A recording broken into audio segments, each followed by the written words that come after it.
पूरे प्रदेश में अपराध बढ़ता जा रहा है और विशेषकर जब से भारतीय जनता पार्टी की सरकार यहाँ से आई है, जिसने बहुमत ना होने के बावजूद भी सरकार बना ली जनमत को खरीद कर। इन 3 महीनों में यदि आप देखेंगे तो अपराध बढ़ता चला जा रहा है और खुले रूप से हत्याएं हो रही हैं। कुछ दिन पहले मंडला में एक छात्र की हत्या की गई। करने वाला व्यक्ति बजरंग दल का था।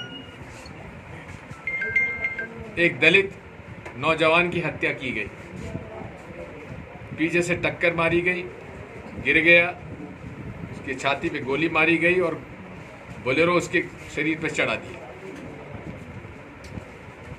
मैं उसी सिलसिले में मंडला गया था, मैं और निखरा जी हम लोग गए थे।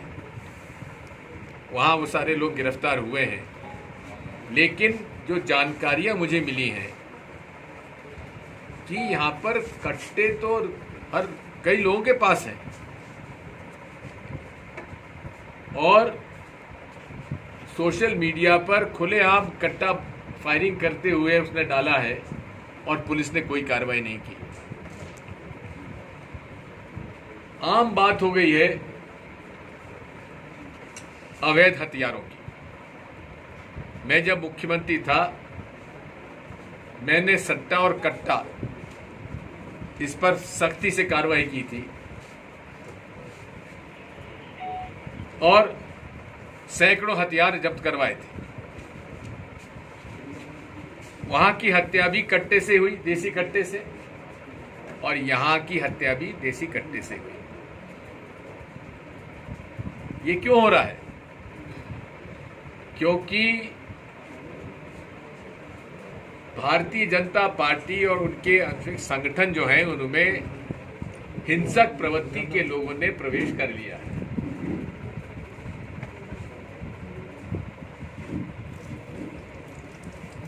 गुंडागर्दी करने वाले लोग केसरिया दुपट्टा डालकर भारतीय जनता पार्टी और उनके अनेक संगठनों के सदस्य बन जाते हैं।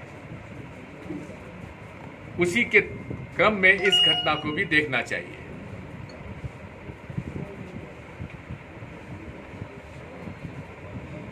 हत्या करने वाला क्या मुकेश गुर्जर, मुन्ना गुर्जर खुलेआम इसी रोड पर, अंडर ब्रिज पर 6 साढ़े 6 बजे हत्या होती है और उसका वीडियो बनता है। जिसने भी वीडियो बनाया, मैं तो बधाई देता हूं जिसने भी वीडियो बनाया हो, बहुत साफ नजर आ रहा है। लेकिन कुछ अजीब से तथ्य सामने आ रहे हैं। अमित विश्वकर्मा, इसका जो भाई है, इसने मुझे लिखकर दिया है कि इसमें भारतीय जनता पार्टी के विधायक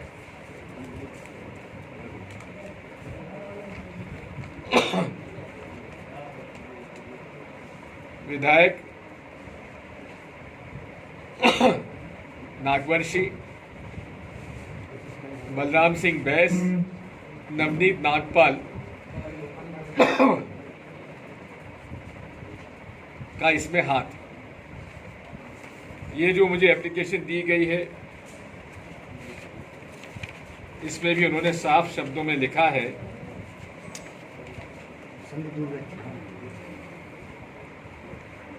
कि इन लोगों का उसमें हाथ है। अब आप मेरे साथ कुछ लोग थे वहां, तो खुलेआम उसने इस बात को कहा है। और एक अजीब सा मुझे सोशल मीडिया पर जो चित्र था, मैंने उसको फोटोग्राफ ली है। मुन्ना गुर्जर टीआई साहब को बधाई दे रहा। अपराधी जो है यहाँ के स्टेशन रोड के टीआई साहब को हैप्पी बर्थडे की ग्रीटिंग कर रहा है, सोशल मीडिया डाल रहा है। अब ऐसे टीआई साहब से क्या उम्मीद की जाए?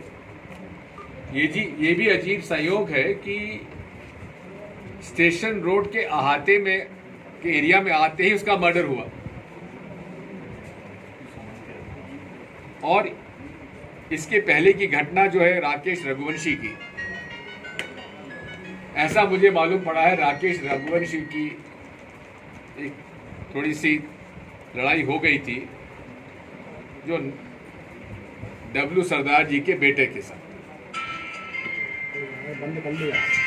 और इस राकेश रघुवंशी पर आर्म्स एक्ट लगाया गया जबकि कोई हथियार बरामद ही नहीं हुआ उससे। जब हथियार बरामद नहीं हुआ तो फिर उस पर आर्म्स एक्ट लगा कैसे?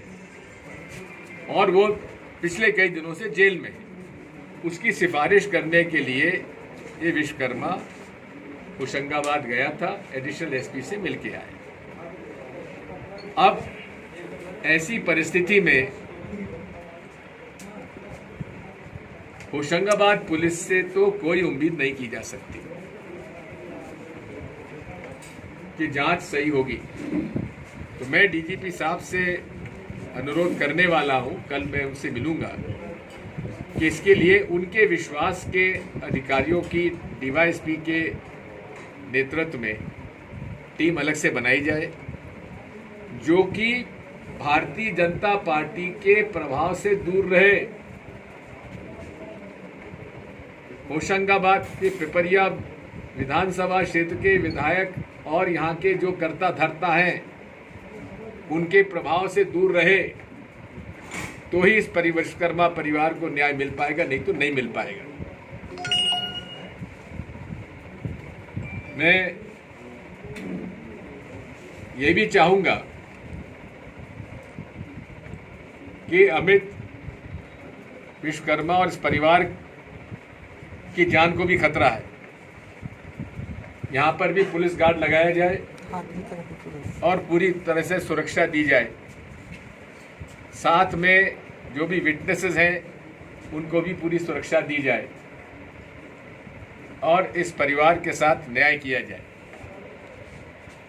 ये व्यक्ति तो बजरंग दल का नेता रहा है, रवि विश्वकर्मा, विश्व हिंदू परिषद का जिला गौ प्रमुख, और उसका महामंत्री जो है प्रांतीय, वो छोड़ के उसको भाग गए और अता पता नहीं कहां चले गए। और अब उसी की हत्या भाजपा के और बजरंग दल के लोगों ने कर दी क्योंकि ये आपराधिक प्रवृत्ति के लोग भारतीय जनता पार्टी में घुस चुके हैं। हम इसकी जांच कराएंगे और इनको पूरी तरह से सुरक्षा दिलवाने के लिए मैं डीजीपी साहब से, मुख्यमंत्री जी से भी कहूंगा।